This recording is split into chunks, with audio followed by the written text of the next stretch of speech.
Mon proté, atayo zalimabe, Nengenyosa akobenga yo solo, Uzonga epai na ye akobongola yo, okoma osantu. Kaye nazali koluka, bapate na Yesu, babunga kikala. Kati ya lopango ya tata okozonga epai na Yesu, epai na ye okokota na kati ya lopango. Nous allons nous mettre debout pour qu'on puisse nous lire la parole de Dieu. Et le message de ce matin sera tiré du livre de l'Apocalypse, chapitre 2, verset 8. Écrit à l'ange de l'église de Smyrne, voici ce que dit le premier et le dernier. C'est lui qui était mort et qui est revenu à la vie. Amen. Nous acclamons le Seigneur. Jérusalem, mboka na Nzambe. Jérusalem, mboka na Nzambe.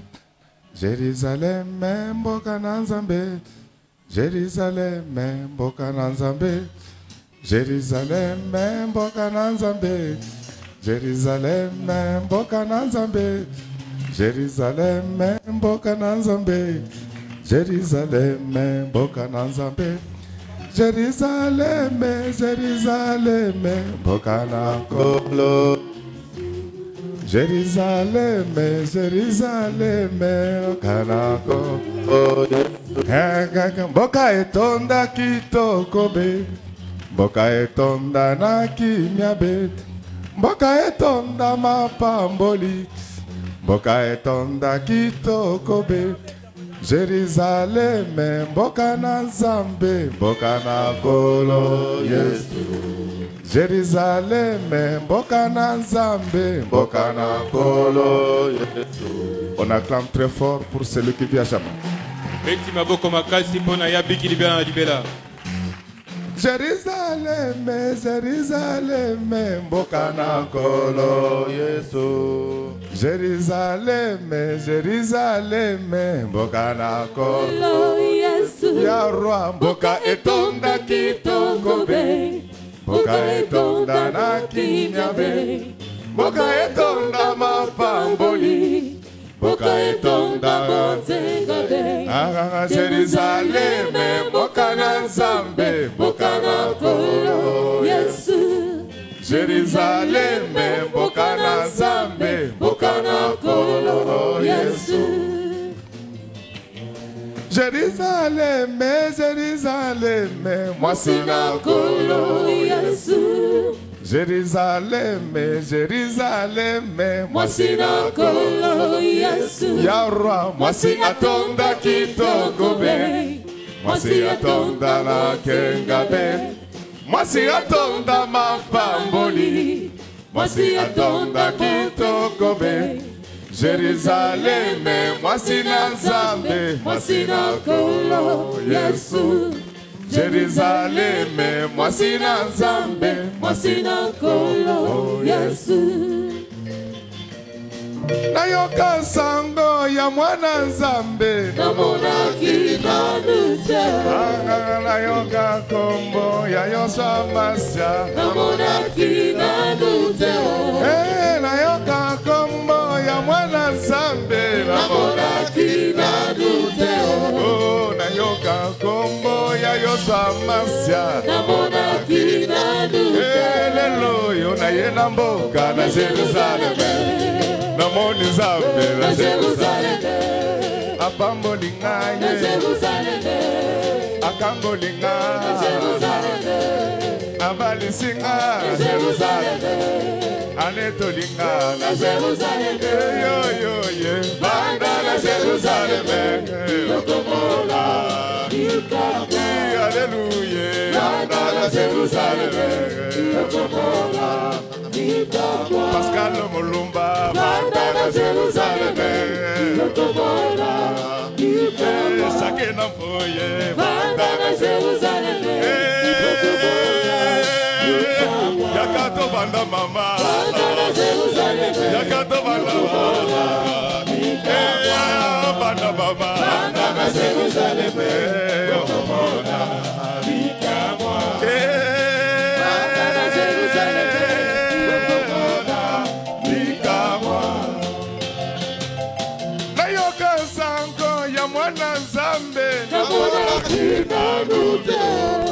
Nayoka kombo ya kolo Yesu.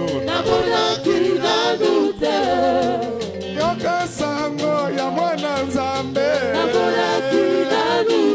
Ogo nayoka kombo ya kolo Yesu. Lelo yo na ye na mboka na Jerusalem. Namoni Nzambe na Jerusalem. Apesi mbongo na Jerusalem. Apesi bala na Jerusalem. Apesi pema na Jerusalem. Apesi nyoso na Jerusalem. Akopesa yo lisusu na Jerusalem. Okomona nyoso na Jerusalem.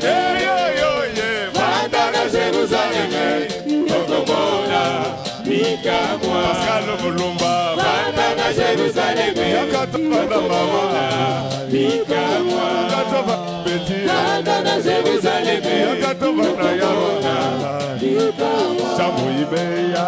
Banda na Jerusalem. Yokomona mikamwa Biso nyonso. Banda na Jerusalem. Okoneto lamba mokoro mwa. Soka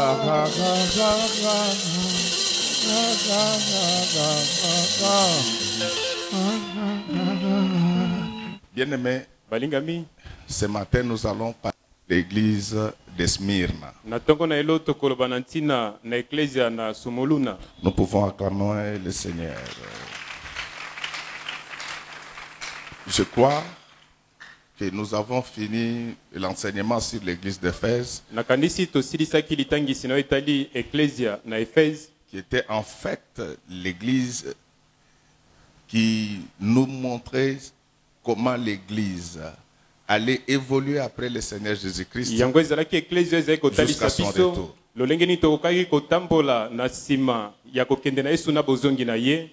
Alors là, on nous a lu les Écritures.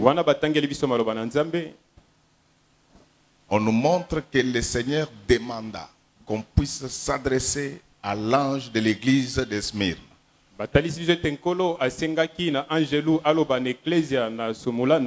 Nous l'avons déjà dit. Nous le répétons, la répétition étant la mère du savoir, que le message de l'église passe par son ange.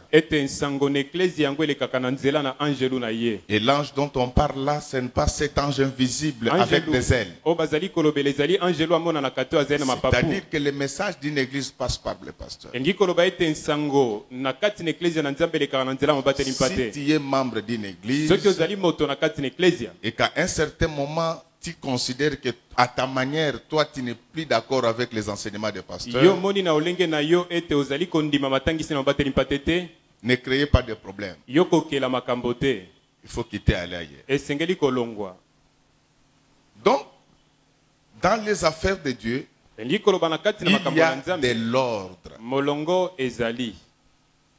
L'ange s'adressa à l'église de Smyrne. Il commence le message par la consolation.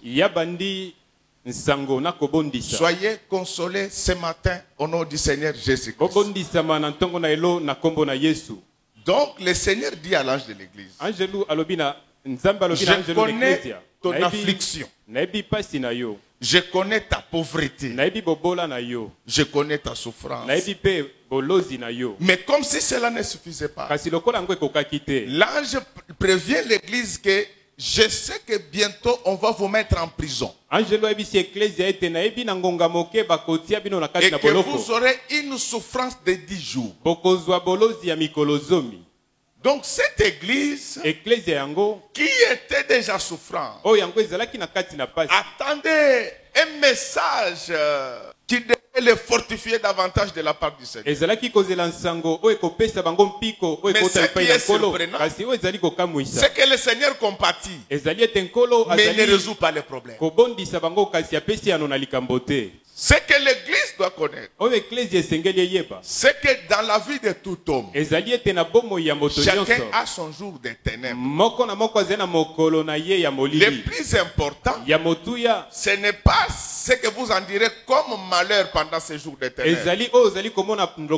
Mais le plus important, c'est la relation que tu entretiens avec le Seigneur. Aujourd'hui, beaucoup de gens ont abandonné le Seigneur à cause des infortunes de la vie. Parce que ce qui marchait ne marche plus. Ils se décident d'abandonner le Seigneur. Non, le Seigneur, on l'aime dans le bonheur et dans le malheur. Et je dis que ce que nous appelons malheur devant Dieu, c'est de voir notre bonheur. Parce qu'il fait chaque chose à son temps. L'objectif de cet enseignement, c'est de vous expliquer les 7 âges de l'Église. Nous avons terminé avec le premier âge, qui était consacré à l'Église d'Éphèse. Nous vous avons montré que l'Église d'Éphèse était l'image de l'Église apostolique. Après la mort du Seigneur, après la mort des apôtres, Jean était resté seul. Les gens ne vivaient plus dans le premier amour. C'est ainsi que Dieu envoya ce message. Lorsque nous rentrons dans les âges de l'Église, il est établi que le premier âge de l'Église prend fin à l'encens. C'est à ce moment-là que commence maintenant l'âge de l'église de Smyrne. Je l'avais dit, je vais encore le répéter, parce que mon travail, c'est de dire ce qu'il faut dire. C'est de dire ce que Dieu aurait pu dire s'il lui a été demandé de le dire. J'avais dit ceci, que le message qui était adressé aux 7 églises était un message réel. Ces églises ont existé dans la partie qu'on appelle l'Asie mineure, qui était une province romaine à l'époque.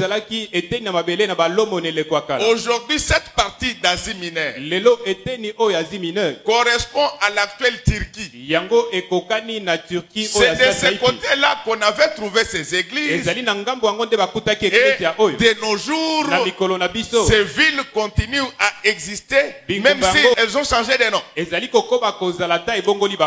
ainsi que lorsque vous êtes au niveau de Turquie, leur troisième ville qu'on appelle Izmir, c'est cette ville-là qu'on avait appelée dans les temps Smyrne. Alors l'église qui était là à l'époque où l'apôtre Jean prophétisait, c'était une église qui souffrait. Mais ce sont des choses que Dieu avait permis pour nous permettre à nous préparer au retour du Seigneur. Ces choses ont un caractère prophétique. Elles représentaient la vie que l'église devait traverser avant le retour de Jésus. Et si nous sommes en train de vous en parler, nous sommes en train de vous indiquer comment fonctionne l'horloge de Dieu. Pour parler de la ville de Smyrne, au regard de sa position géographique, il abritait les grands ports au niveau de la mer Égée. Ça, ce n'est pas la prophétie, c'est la géographie. C'est elle qui servait de cordon entre la Grèce et l'Asie. C'était une ville essentiellement commerciale. La ville était constituée de beaucoup d'hommes d'hommes d'affaires. C'est pourquoi je voudrais que ce matin, que Dieu puisse combler notre église de beaucoup d'hommes d'affaires. Je parle de l'homme avec grand H. Dans cet homme-là, il y a également la femme. Laisse que parmi nous, qu'il y ait des hommes d'affaires, qu'il y ait des femmes d'affaires, au vrai sens du mot. Smyrne, c'était une ville des hommes d'affaires. Maintenant, ces hommes d'affaires, ils avaient des dieux païens. Pour ceux qui connaissent l'histoire, c'est à Smyrne qu'il y avait le temple de Tibère. C'est Tibère, c'est un empereur romain qui était prié comme Dieu. C'est pourquoi même quand on lit dans les livres d'Apocalypse, si on descend au niveau du 9e et 10e verset, vous verrez l'apôtre Jean en train de dire que je sais que au milieu de toi, il y a une synagogue des diables. Donc la synagogue des diables, c'était ce temple de Tibère. Parce que tous les habitants de Smyrne célébraient Tibère comme leur Dieu. Est-ce que nous pouvons acclamer très fort? Maintenant, pour percer les milliers d'affaires au niveau de Smyrne, il fallait faire partie des corporations des hommes d'affaires de cette ville-là. Comme tous les hommes d'affaires, prier l'empereur Tibère, la condition était que tu veux entrer dans les milliers d'affaires, il faut d'abord reconnaître Tibère comme Dieu. Tu ne le fais pas, tu n'auras pas de marché. Alors c'est ce qui avait aggravé la souffrance des chrétiens de l'époque. Ils ne pouvaient pas entrer dans de grandes corporations parce que la conditionnalité était de devenir d'abord membre de l'église de Tibère. Avec toutes ces pratiques, je sais que même de nos jours, ces choses existent dans les entreprises, dans les administrations. Aujourd'hui, pour avoir un bon travail, il faut essentiellement passer par des loges. Mais je voulais rappeler au peuple de Dieu que la terre appartient au Seigneur. Ne changez pas de camp, parce que la Bible dit qu'avec Dieu, nous ferons des exploits. S'il y a un chef qui te demande d'adhérer à sa religion pour avoir un bon travail, prie qu'on les chasse et que toi tu prennes sa place. Je prends les chrétiens du Congo. Moi c'est parce que pour le moment, j'ai dit pour le moment, dans l'avenir ça peut changer. Pour le moment je n'ai pas encore d'ambition politique. Ceux qui me proposent des choses connaissent ma position là-dessus. Mais les jours où moi j'aurai des ambitions politiques, je vais réveiller tous les leaders de l'église pour qu'ils comprennent que l'église ce n'est pas seulement une force spirituelle, mais c'est une grande force sociale. C'est nous qui gérons la population. C'est nous qui gérons les électeurs. Et messieurs les politiciens, apprenez à nous respecter ceux qui gérons les grandes masses. Et vous trouvez ces gens qui ont ce pouvoir, ils ne se connaissent pas. Ils s'appellent pasteurs. Se jettent des colibés. Et quand ils sont invités par le bourgmestre, ils viennent en courant. Les enfants prodigues. Amen. Ne vivons pas comme les juifs de Smyrne. Ils étaient là. Ils ne pouvaient rien. Parce que poste clé.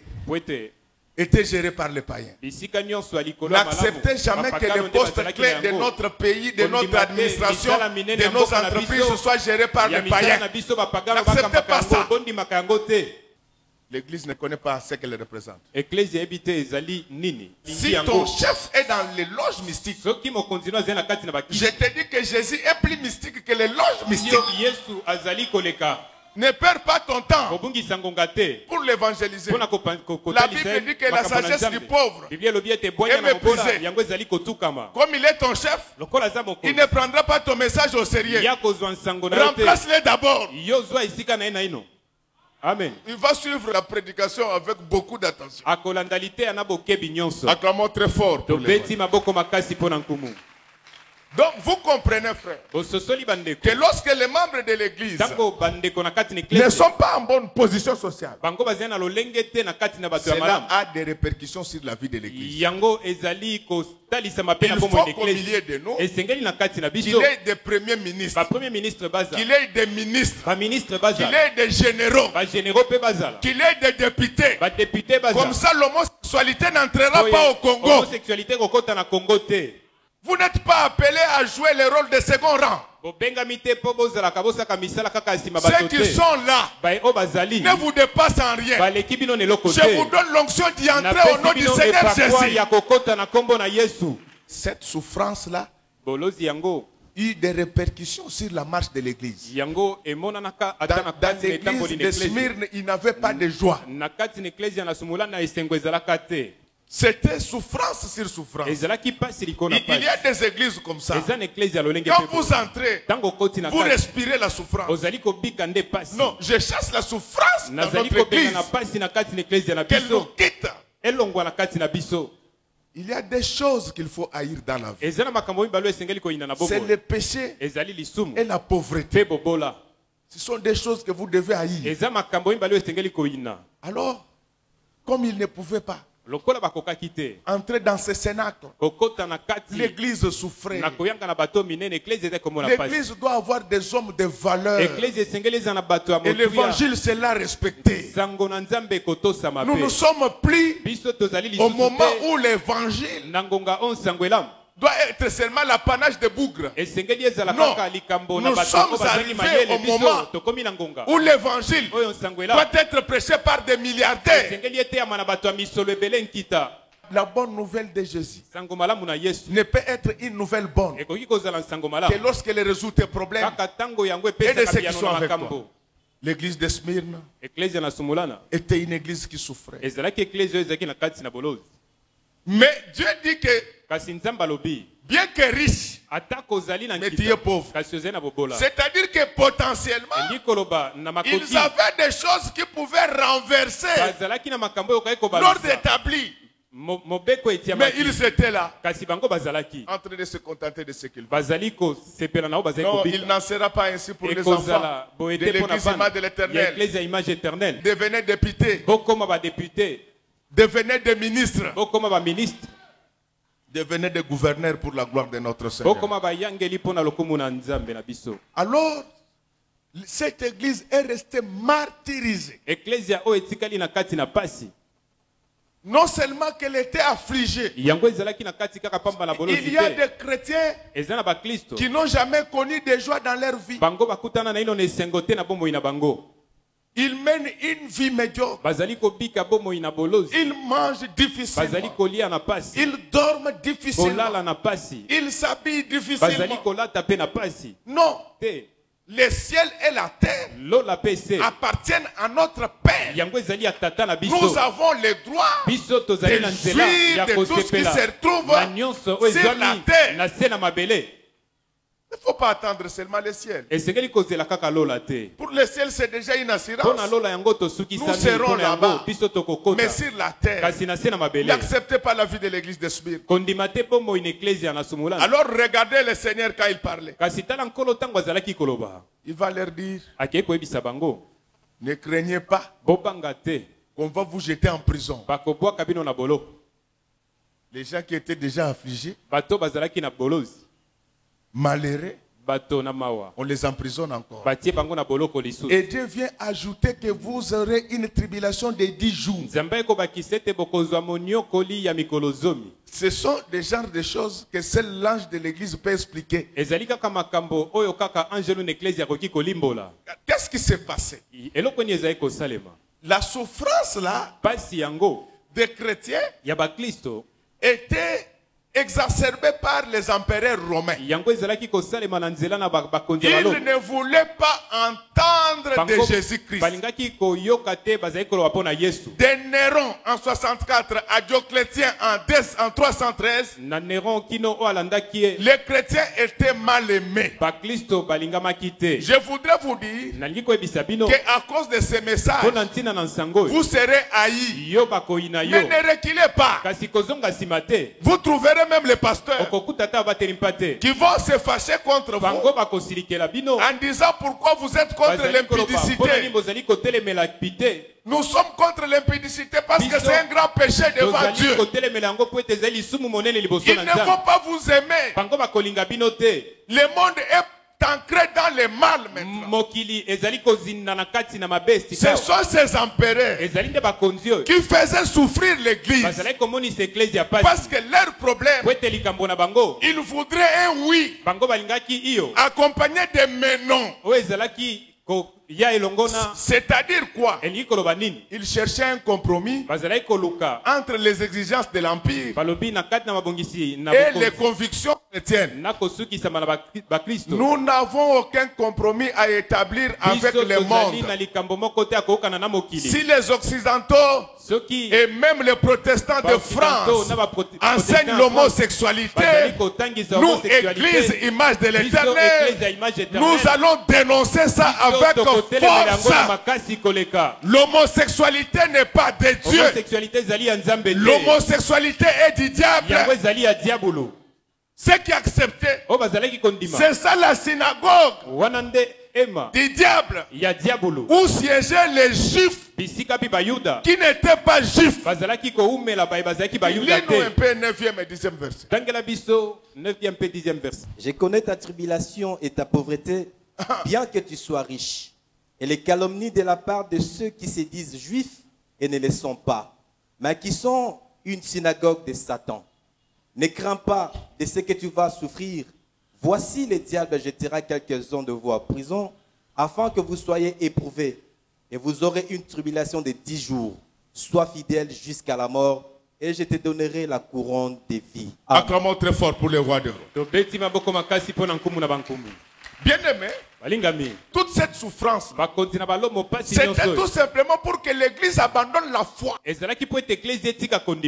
Les souffrances que vous rencontrez dans la vie, les gens vont vous pousser à abandonner la foi. Ce n'est pas parce que les Blancs nous donnent de l'aide internationale que nous allons marcher sur l'évangile. Même les animaux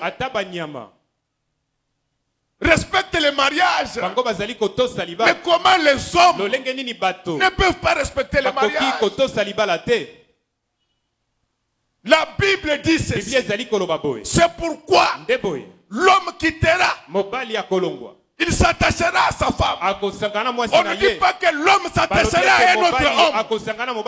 Le mariage, c'est entre deux personnes de sexe différents. C'est pourquoi j'aime beaucoup le président Mugabe. Même s'il a détruit Zimbabwe, mais il garde les valeurs. Oh Dieu bénit le président Mugabe. C'est pourquoi il a à peu près 90 ans, mais il est toujours fort. Le frère zimbabwéen, gardez Mugabe. L'Afrique a besoin de gens comme ça. L'Afrique a besoin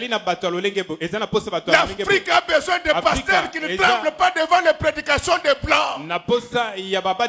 Tous les Blancs ne viennent pas du ciel. Et d'ailleurs, je voulais vous dire que le salut ne vient pas de l'Occident. Le salut vient des Juifs. À cause de cette souffrance-là, il y a des gens qui avaient abandonné la doctrine. C'était des persécutions terribles. C'est ainsi qu'en l'an 156, Polycarpe a été brûlé comme une chèvre. Et je suis consolé par ces paroles. On lui demandait de changer de doctrine. Il disait ceci: ça fait plus de 40 ans que j'ai servi ce Dieu-là. Il ne m'a jamais déçu. Mais aujourd'hui, vous cherchez à me tuer. Je ne l'abandonnerai pas parce qu'il va m'accueillir. On va vous haïr à cause de l'évangile. Mais la Bible dit qu'il y aura des tribulations dans le monde. Sachez que moi, Dieu, j'ai vaincu le monde. En Afrique, on croit que les Occidentaux sont toujours plus intelligents que nous. Ces gens commettent beaucoup d'erreurs, même sur le plan scientifique. C'est parce que vous ne lisez pas que vous ne les connaissez pas assez. Quand vous les connaissez, ils commencent à vous appeler dans leur bureau. Regardez les troubles qu'ils ont créés dans le pays de Muammar Kadhafi. Cette prédication, je la dédie à Muammar Kadhafi. Ils ont créé des problèmes qu'ils ne savent pas maintenant résoudre. Ils ne veulent pas que les Libyens aillent chez eux. Alors, vous voulez qu'ils aillent où? Libyens, allez encore en masse là-bas. Qu'est-ce que je voulais dire? Ne croyez pas que tout ce que les Blancs disent, c'est la vérité vraie. Non. Ce sont des hommes. Ils se trompent aussi comme nous. Mais parmi les Blancs, parmi les Occidentaux, il y en a aussi qui sont contre l'homosexualité. Prions pour ceux qui sont pour cela. Tout en les aimant, en les faisant voir qu'ils marchent sur la parole de Dieu. Acclamons très fort pour celui qui va. Ce n'est pas facile de servir le Seigneur. Il y a toujours affrontement entre les deux forces. C'est ainsi que les gens comme le Polycarpe sont à féliciter. Ils avaient tenu. Mais aujourd'hui, regardez dans nos églises comment le monde est en train de s'imposer sur l'église. Les chrétiens s'habillent comme des danseuses. Et vous trouvez même un prédicateur qui met la teinture sur ses cheveux. Un prédicateur, un chantre qui fait des tresses comme des femmes. On dit que si vous attaquez à cela, il ne viendra pas chanter dans notre église. Ne venez pas. Nous n'avons même pas besoin de... Compromis. Si tu souffres parce que tu sers Dieu, ta récompense sera plus grande. Et d'ailleurs, je voulais vous informer qu'à partir de ce matin, toutes vos souffrances sont parties. Au nom du Seigneur Jésus-Christ, recevez la récompense de la part de Dieu. Alors, parmi les empereurs qui ont vraiment persécuté l'Église, nous avons quelqu'un comme Néron, qui a régné de 64 à 68. Nous avons quelqu'un comme Domitien, qui a régné de 93 à 96. Après lui viennent les Trajans, de Septime Sévère, de Marc Aurèle, vers Aurélien, jusqu'à Dioclétien. Ce sont ces empereurs. Ce sont ces empereurs qui ont fait souffrir l'Église. Mais aujourd'hui, l'Église n'est pas menacée par les empereurs. L'Église n'est pas menacée par le roi. L'Église est menacée par le diable. C'est lui qui cherche maintenant à instaurer la vie de compromission. Ça ne passera pas dans notre Église. Dieu va nous aider. Dieu va nous protéger. Dieu va nous assister. Nous allons prêcher. Nous allons dénoncer véhémentement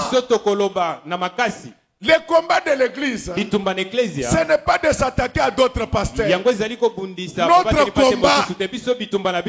combat, c'est de s'attaquer à l'homosexualité. Vous savez tel que le monde évolue. La communauté internationale, retenez ce que je vous dis là, finira par instituer le mariage entre les hommes et les animaux. Mes chers frères, l'objectif du mariage, c'est d'abord la procréation. Quand Mamie et Julie se marient, vous aurez des enfants quand? Maintenant, si le monde entier dit que nous tous nous suivons ces égarements, donc il n'y aura plus d'enfants. Ils ne veulent pas des enfants, ils veulent les adopter. Je vous dis, les enfants de l'église image de l'Éternel, qu'aucun homosexuel ne puisse adopter vos enfants. Je ne sais pas. C'est pourquoi un jour Jésus disait que j'étais le Père, que tu as caché ces choses aux sages et aux intelligents, et que tu les révèles à ceux qui sont comme enfants. Mais l'Allemagne a un problème des ressources humaines, pas en termes de qualité, mais en termes de quantité. Or, de la quantité devait sortir la qualité. Mais c'est la folie. Alors, tous ces empereurs, ils cherchaient à ce que l'Église abandonne la foi. Nous n'abandonnerons jamais la foi en Jésus-Christ notre Seigneur. Quel est le problème? Quelle est la souffrance? Quelle est la difficulté? Ne vous sépare pas du roi des rois. Il fait chaque chose à son temps. Laisse que ce matin qu'il puisse résoudre ce que vous avez comme problème. Vous verrez avec l'évolution des choses, ils vont poser l'homosexualité comme conditionnalité pour aider les États sous-développés. C'est pourquoi je bénis la République démocratique du Congo. Que Dieu nous donne beaucoup d'argent. Comme ça, nous n'aurons pas besoin de leur aide. Donc cette souffrance que l'Église avait endurée de l'an 100 à l'an 313, c'est ce qui constitue le deuxième âge de l'Église. Donc l'église a commencé d'abord comme une église authentique. C'était le premier âge. Il y a eu le relâchement vers la fin. Pourquoi le relâchement était arrivé à Éphèse? C'est parce que les apôtres étaient déjà morts. Acclamons très fort pour le roi de l'église du Congo a besoin des apôtres qui peuvent prêcher l'évangile avec force et puissance pour que les gens ne relâchent pas. Le deuxième âge commence à l'âge 100 jusqu'à l'an 313. Tel que Jésus l'avait déjà planifié. C'est vrai qu'à Smyrne, l'église de Smyrne souffrait à cause de ce que je venais de vous dire. Parce que les grandes affaires étaient gérées par les adeptes de Tibère. Ils ne voulaient pas que les enfants de Dieu entrent là. C'est pourquoi, monsieur le pasteur, laissez les enfants de l'église Image de l'Éternel aller à l'école. Garçons comme filles, allez à l'école. Nous allons exercer un jour le pouvoir d'État dans ce pays. Et on aura besoin de gens comme vous, des chrétiens engagés et engageants, imbus de l'esprit de l'évangile. Les gens qui ne volent pas les biens de l'État. Les gens qui ont l'amour du prochain. Les gens qui ne réfléchissent pas avec l'impression que tous les Congolais vivent à Gombe. C'était ça le deuxième âge de l'église. Mais il y a quelque chose qui mérite une précision. C'est la souffrance de 10 jours. C'est ça qui pose un peu problème dans nos églises aujourd'hui. Les gens disent que la souffrance de 10 jours représente les 10 empereurs qui ont malmené l'église de Néron à Dioclétien. Néron et Dioclétien, ce sont des empereurs romains. Non, c'est faux. Une telle analyse n'est pas conforme aux Écritures. Néron a régné de 64 à 68. Là, nous sommes encore dans l'âge de Éphèse. Smyrne n'était pas encore là. Il en est de même de Domitien. L'empereur Domitien a régné de 93 à 96. Jean était encore vivant. Donc dire que ce sont les 10 empereurs persécuteurs qui représentent les 10 jours, ce n'est pas conforme aux Écritures. Mais regardez dans l'histoire des empereurs romains persécuteurs. Il y a Dioclétien. Lui, il a régné de 303 à 313. 313 moins 303 égale combien? Ça fait 10. Donc c'est-à-dire que Dieu prévenait Smyrne qu'indépendamment des souffrances intérieures, il devait y avoir un empereur qui allait leur faire souffrir pendant 10 ans. Après cet empereur-là, la souffrance de l'église devait s'arrêter. Je voulais dire à quelqu'un ce matin que tu as longtemps souffert. Tu as longtemps souffert. La dernière souffrance que tu avais, qui venait de chrétiens, vient d'accomplir ces 10 jours aujourd'hui. À partir de ce matin, je mets fin à ta maladie, à ta pauvreté, à tes complications, à ton célibat, au nom du Seigneur Jésus-Christ, parce que l'âge de l'église doit changer, my God. Bien-aimé, mais il y a quelque chose que j'aime. C'est la promesse du Seigneur à ceux qui vaincront. Acclamons très fort pour le roi d'or. Je vous ai toujours dit, je voulais le répéter, que nous les enfants de l'église image de l'Éternel, occupons-nous de notre église. Ce qui se passe ailleurs ne nous concerne pas. C'est pourquoi j'aime les gens de l'équipe La Renaissance. Même si moi je suis de Vita, non, je suis en observation dans Vita Club. Ils disent ceci. Bisona bangoe tokabwan. Bisona lisumwe tokabwana. Oba, acclamons très fort. Il y a quelqu'un à la maison. Il peut dire, mais comment un pasteur peut parler du sport? La Bible elle-même parle du sport. La Bible dit que l'exercice corporel est utile. Bien-aimé, je suis consolé par la promesse qui est faite à l'église de Smyrne. La vie, c'est vraiment un combat.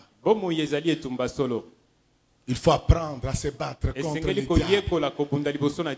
Mais je voulais dire à quelqu'un, peut-être que ce matin, tu étais en train de traverser ta Smyrne.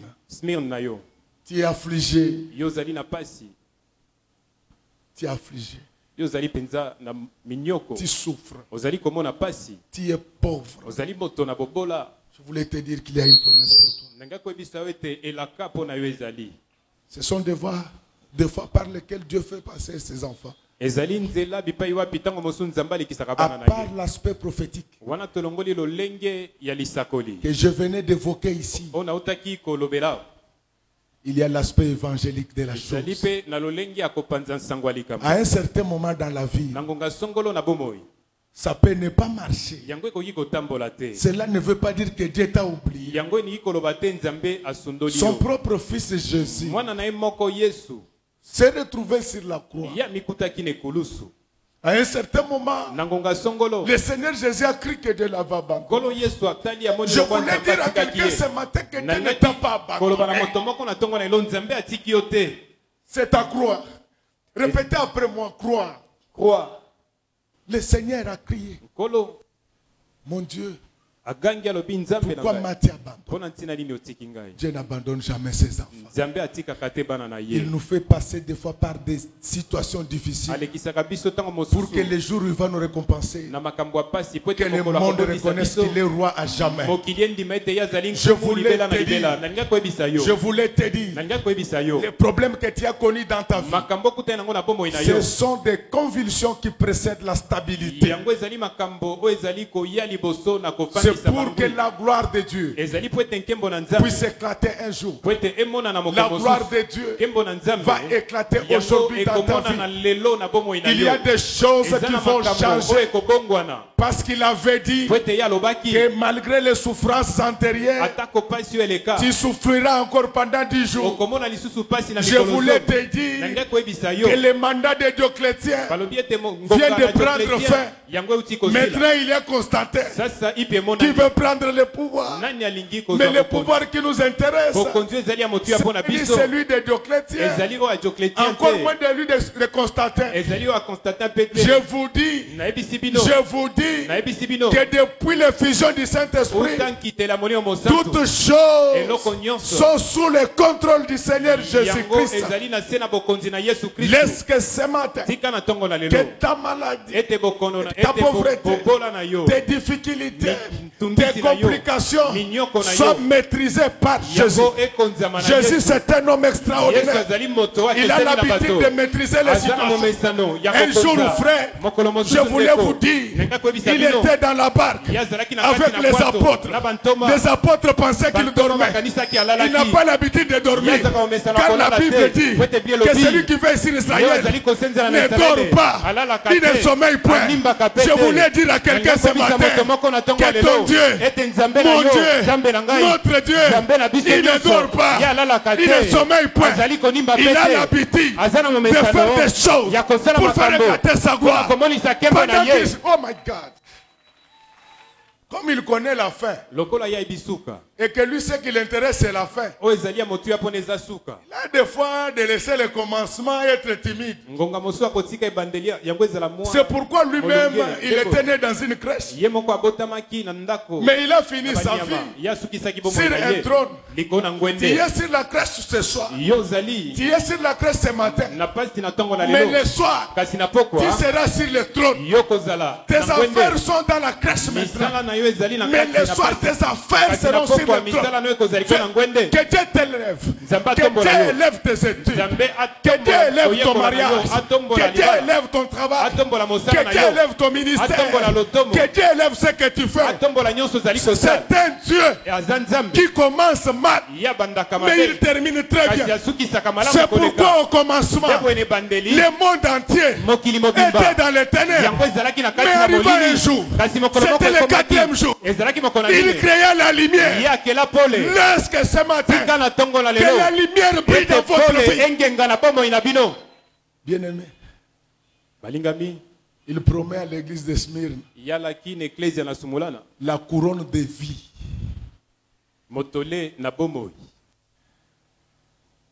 Apparemment, on ne se comprend pas. Donc, lorsqu'on parle de la vie, qu'on ne précise pas la vie sur la terre, ou de la vie éternelle, c'est-à-dire qu'il s'agit de la vie en tant que fait social, en tant que tel. Elle est à la fois totale et globale. C'est-à-dire que c'est lui qui réussit. La prophétie. La prophétie était d'abord destinée aux membres de l'église de Smyrne. C'est lui qui avait vaincu. Il avait droit à la couronne. Donc maintenant, dans les aspects évangéliques, nous qui avons vaincu, Dieu nous a promis la couronne de vie. Hey, je suis en train de mettre la couronne de mariage sur la tête de quelqu'un. Je dépose la couronne de collation académique sur la tête de quelqu'un. Je dépose la couronne de chef coutumier. Je dépose la couronne de député. Je dépose la couronne de sénateur. Je dépose la couronne de ministre. Je dépose la couronne de gouverneur. Je dépose la couronne de premier ministre. Les gens qui ont des trônes ont toujours eu des sièges spéciaux. Que Dieu puisse te donner un siège spécial dans ta vie. Que Dieu te donne le mariage où tu es seul. Laisse que ce matin, que l'esprit d'incompréhension entre ton mari et toutes ses copines, qu'ils s'embrouillent au nom du Seigneur Jésus-Christ, qu'ils ne se parlent plus. Je voulais déposer plusieurs couronnes sur votre tête. Pourquoi on promet des couronnes? Parce que nous sommes les princes et les princesses. Dans chaque royaume, les princes et les princesses, on les reconnaît par leur type de couronne. C'est pourquoi les jours de Pentecôte acclamons très fort pour le roi. Les hommes peuvent ne pas te donner une couronne. Mais le Dieu que tu sais, lui-même il va te donner une couronne au nom du Seigneur Jésus. C'est pourquoi Jésus avait vengé Pierre. Les sacrificateurs se moquaient de Pierre, que lui n'avait pas de l'éphod comme eux. Il n'avait pas de diadème comme eux. C'est pourquoi le Seigneur décida du haut des cieux d'envoyer sur la tête de Pierre quelque chose comme des langues de feu. Laisse que ce matin, que quelque chose comme des langues de feu se mettent sur vos têtes, que vous soyez spécial à jamais. Ce qui a attiré la foule auprès de Pierre, c'était cette couronne-là. Dès que tu as la couronne de vie sur ta tête, il y a des choses qui vont commencer à te suivre. Tu as l'habitude d'ordonner aux choses, de suivre ceux qui ont des couronnes.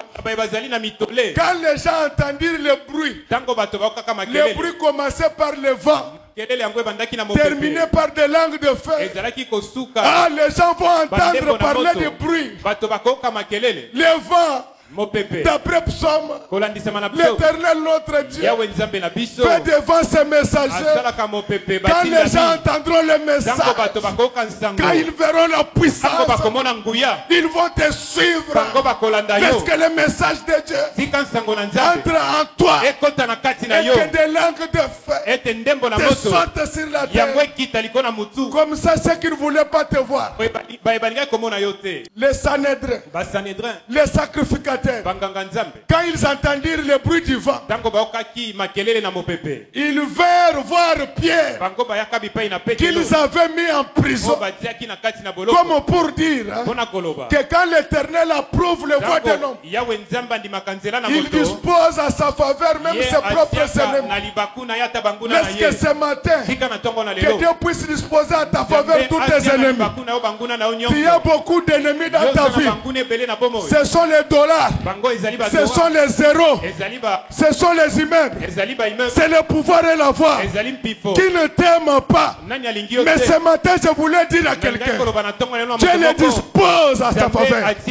Parce que la Bible dit dans Deutéronome que si vous mettez en pratique Si vous mettez en pratique, acclamons très fort pour le roi des rois. C'est ça la cohérence entre le Nouveau Testament et l'Ancien Testament. Le Nouveau Testament promet aux vainqueurs. L'Ancien Testament promet aux pratiquants.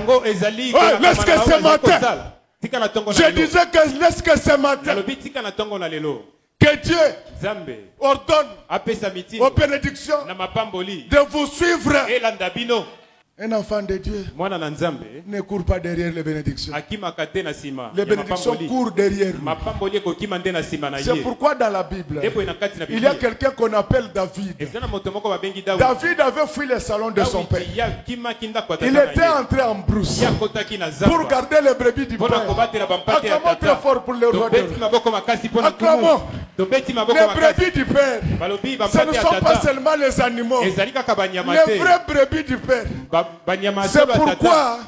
C'est pourquoi il n'y a qu'Abraham qui connaissait la vraie brebis du père. Le jour où le père passa par devant sa porte, il allait lui-même choisir le veau que Dieu pouvait consommer. Je voulais dire ceci. Garder les brebis, ce n'est pas seulement être pasteur comme moi. Aujourd'hui d'ailleurs, nous n'avons pas besoin de garder les brebis. Aujourd'hui, nous avons besoin de garder l'agneau immolé. Celui qui garde l'agneau immolé, c'est celui qui garde la parole. Celui qui garde la parole. Samuel peut venir. Samuel peut venir et ne pas le trouver. Il ne rentrera pas. Est-ce qu'il y a quelqu'un qui comprend ce que je dis? Quand il garde les brebis. Ah, d'ailleurs, je n'aime pas trop garder les brebis. Il y en a qui gardent les brebis pour les manger. Mais quand il garde la brebis, on peut la manger facilement parce qu'elle a déjà grandi. Mais l'agneau est tout petit, on ne mange pas ça. Mais garde l'agneau que ceux qui aiment le Père. Amen.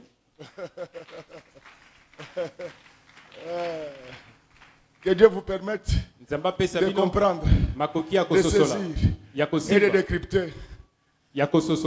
Quand il garde l'agneau, Samuel viendra, mais il ne rentrera pas. C'est-à-dire que quand tu gardes la parole de Dieu, ta bénédiction viendra. Même si elle ne te trouve pas, elle va te rechercher. Lorsque ce matin ici, j'ai dit que lorsque ce matin, que toutes les bénédictions que nous avons ratées commencent à nous rechercher comme la BCRS, qu'elles nous pourchassent, qu'elles entrent dans nos poches, dans nos comptes. Oh, que nos bénédictions prennent corps pour la gloire de Dieu. L'église de Smyrne voulait dire quoi? L'église de Smyrne, sur le plan prophétique, c'était l'église qui devait représenter le deuxième âge de l'église. C'est-à-dire la deuxième période par laquelle l'église du monde devait passer. C'était une église de souffrance. Elle a été persécutée par les empereurs romains. Et cela s'est passé de l'encens à l'an 313. Vous comprenez que cela est déjà passé. C'est-à-dire que l'horloge du vrai arbitre est en train d'avancer. Et que le Seigneur notre Dieu revient bientôt. Mais sur le plan évangélique, peut-être que toi ce matin, tu es en train de vivre ta Smyrne. Il y a des problèmes. Il y a des afflictions, il y a des difficultés. Ne t'inquiète pas. Il y a une promesse pour ceux qui vont vaincre. À ceux qui vaincront, il donnera la couronne de vie. Et il dit ceci: ils vont échapper à la deuxième mort. Acclamons très fort pour Jésus. Il y a des gens dont les affaires ont été déjà tuées par la première mort. Les affaires étaient déjà tuées, mais la deuxième mort ne tuera plus les affaires. Laisse que ce matin que nos affaires soient en vie. Laisse que nos enfants soient en vie. Que nos maris, nos femmes, que nos entreprises, notre travail, que tout soit en vie. Que nous-mêmes, nous menons la vie qui honore Dieu. Il faut vaincre. Il ne faut pas vaincre les oncles et les tantes. Il faut vaincre les péchés. C'est à ce moment-là que la couronne du travail, la couronne du mariage, la couronne du voyage, la couronne du pouvoir, la couronne de la voix va tomber sur vos têtes. Que Dieu bénisse sa parole. Amen. C'est ça le message qu'on avait pour vous aujourd'hui. Je dis que c'est ça le message. Je répète, je dis que c'est ça le message que j'avais pour vous. Je vais insister en disant que pour ce matin, c'est ça le message que j'avais pour vous. Que Dieu bénisse les mamans de notre église. Que Dieu bénisse les papas. Que Dieu bénisse les serviteurs. Que Dieu bénisse les chanteurs, les techniciens. Que Dieu bénisse les jeunes de l'église Image de l'Éternel. Que Dieu bénisse notre pasteur. Et que Dieu bénisse tous ceux qui nous suivent à la télé. On acclame très fort pour ce le public.